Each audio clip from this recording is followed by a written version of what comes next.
नमस्कार, स्वागत है आपका। टीएनपी न्यूज देख रहे हैं आप और मैं हूं आपके साथ शाहनवाज मिर्जा। उत्तर प्रदेश के निकाय चुनाव में भारतीय जनता पार्टी ने बंपर जीत दर्ज की है और पार्टी ने मेयर की सभी 17 सीटें जीतकर समाजवादी पार्टी को सत्ते में डाल दिया। आलम यह रहा कि समाजवादी पार्टी और बहुजन समाजवादी पार्टी के सारे समीकरण फेल होते हुए नजर आए। आखिर किस तरह से भारतीय जनता पार्टी ने इसमें जीत हासिल की है, ये रिपोर्ट देखें।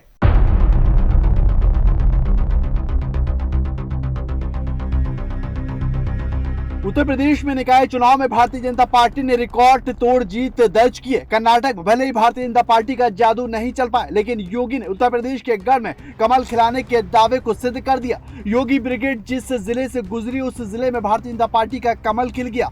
आलम यह रहा कि कोई भी दल भारतीय जनता पार्टी के मेयर प्रत्याशी को टक्कर तक नहीं दे पाया, जिसके बाद अब सभी 17 जिलों के अंदर मेयर की कमान भारतीय जनता पार्टी के हाथों में आ गई। इसके अलावा बात अगर नगर पालिका की करें तो 199 सीटों में भारतीय जनता पार्टी को 88 सीटें मिली, जबकि समाजवादी पार्टी 35 सीटों पर सिमट गई। वहीं मायावती की पार्टी बसपा भी कुछ खास कमाल नहीं दिखा सकी, बसपा को महज 17 सीटें मिली। वहीं नगर पंचायत अध्यक्ष की 544 सीटों में भारतीय जनता पार्टी के खाते में 189 सीटें आई। सपा और बसपा का प्रदर्शन यहाँ भी बेहद निराशाजनक रहा। जहाँ समाजवादी पार्टी ने 89 सीटें मिली, वहीं बसपा को यहाँ पर 44 सीटें ही प्राप्त हो सकी, जबकि अन्य के खाते में 222 सीटें आई हैं। लेकिन बात अगर रणनीति की करें तो यहाँ सपा, बसपा और कांग्रेस के सारे समीकरण फेल होते नजर आए, क्योंकि ना तो बसपा का दलित और मुस्लिम गठजोड़ काम आया और ना ही समाजवादी पार्टी के दाव कारगर रहे। बसपा की बात करें तो पार्टी ने इस बार मुस्लिम भाईजान पर दाव खेला था। पार्टी ने मेयर के 17 सीटों पर 11 मुस्लिम प्रत्याशियों को टिकट दिया,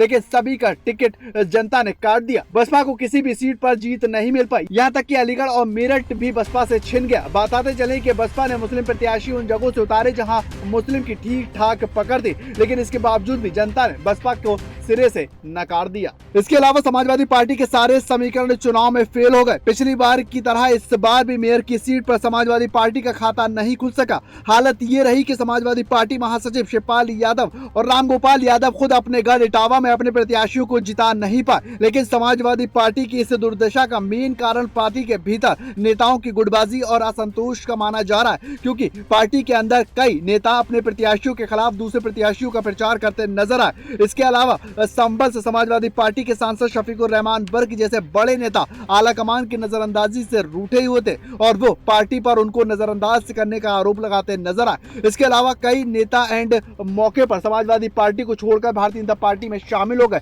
जिसमें एक मुख्य नाम शाहजहांपुर की सपा मेयर प्रत्याशी अर्चना वर्मा का, जो लास्ट मौके पर भारतीय जनता पार्टी में शामिल हो गए, जिसका फायदा उन्हें जीत के तौर पर मिला। भारतीय जनता पार्टी में शामिल होना उनके लिए जीत का सौदा साबित हुआ।